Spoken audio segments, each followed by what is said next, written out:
കേരളത്തിൽ പോലീസിനുള്ളിലെ ക്രിമിനലുകളെ തേടി സർക്കാരുകൾ ശുദ്ധികലശം തുടങ്ങിയിട്ട് നാളുകളേറെയായി. 144 പോലീസുകാരെ ഇടത് സർക്കാർ പിരിച്ചുവിട്ടെന്ന് ആഭ്യന്തരമന്ത്രി കൂടിയായ പിണറായി വിജയൻ ഊറ്റം കൊള്ളുമ്പോൾ മുൻ സർക്കാരുകളും ഉദ്യോഗസ്ഥർക്കെതിരെ നടപടി സ്വീകരിക്കുന്നതിൽ ഒട്ടും പിന്നിലല്ല എന്നുള്ളതാണ് കണക്കുകൾ സൂചിപ്പിക്കുന്നത്.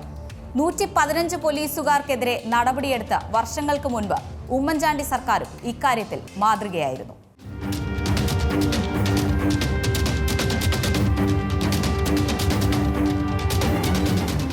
കാക്കിക്കുള്ളിലെ ക്രിമിനലുകളുടെ പട്ടിക പരിശോധിക്കുമ്പോൾ ഞെട്ടിക്കുന്ന വിവരങ്ങളാണ് പുറത്തുവരുന്നത്.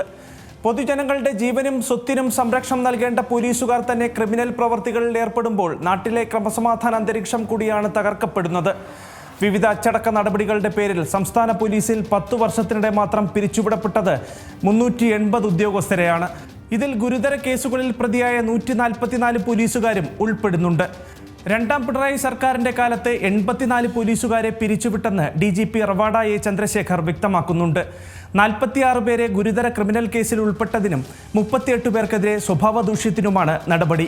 2016 മെയ് 25 മുതൽ 2025 സെപ്റ്റംബർ 18 വരെ ഗുരുതര ക്രിമിനൽ കേസുകളിൽ ഉൾപ്പെട്ട 82 പേരും ഗുരുതര പെരുമാറ്റത്തിന് 62 പേരെയും ഉൾപ്പെടെ 144 ഉദ്യോഗസ്ഥരെ സർവീസിൽ നിന്ന് നീക്കം ചെയ്തിട്ടുണ്ടെന്നാണ് DGP അറിയിക്കുന്നത്. 2023 29 പേരെയും 2024 21 പേരെയും പിരിച്ചുവിട്ടതാണ് ഒരു വർഷം ഏറ്റവും കൂടുതൽ പേർക്ക് പണി പോയത്. ഇങ്ങനെ പിരിച്ചുവിട്ടതിൽ 26 പേർ നിയമവഴി തേടി സർവീസിൽ തിരികെ കയറുകയും ചെയ്തിരുന്നു. അതേസമയം ഏറ്റവും കൂടുതൽ പോലീസുകാർക്കെതിരെ നടപടിയെടുത്തത് LDF സർക്കാരുകളാണെന്ന് മുഖ്യമന്ത്രി അവകാശപ്പെടുമ്പോഴാണ് കോൺഗ്രസ് അധികാരത്തിലുള്ളപ്പോഴും നടപടികൾ മുഖം നോക്കാതെ എടുത്തു എന്നതിൻ്റെ കണക്കുകൾ പുറത്തുവരുന്നത്. 2011 16 ഇടയിൽ, അതായത് ഉമ്മൻചാണ്ടി സർക്കാരിൻ്റെ കാലത്ത് ക്രിമിനൽ കേസിൽപ്പെട്ട 54 പോലീസുകാരെയും അനധികൃത അവധിയുടെ പേരിൽ 61 പോലീസുകാരെയും പിരിച്ചുവിട്ടിരുന്നു.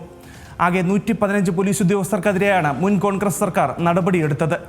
നേരത്തെ 144 പോലീസ് ഉദ്യോഗസ്ഥരെ പിരിച്ചുവിട്ടെന്ന് നിയമസഭയിൽ മുഖ്യമന്ത്രി പറഞ്ഞെങ്കിലും ആ കണക്കിൽ പിഴവുണ്ടെന്നും പട്ടിക പുറത്തുവിടണമെന്നും മുൻ ആഭ്യന്തരമന്ത്രി രമേശ് ചെന്നിത്തലയടക്കം ആവശ്യപ്പെടുകയും ചെയ്തിരുന്നു.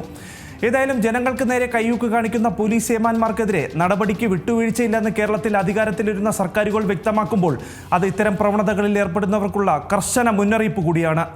ഏറ്റവും പുതിയ വാർത്തകളും വിശേഷങ്ങളും വിരൽത്തുമ്പിലറിയാൻ സീ മലയാളം ന്യൂസ് എല്ലാ ഡിജിറ്റൽ പ്ലാറ്റ്ഫോമുകളിലും ലഭ്യം.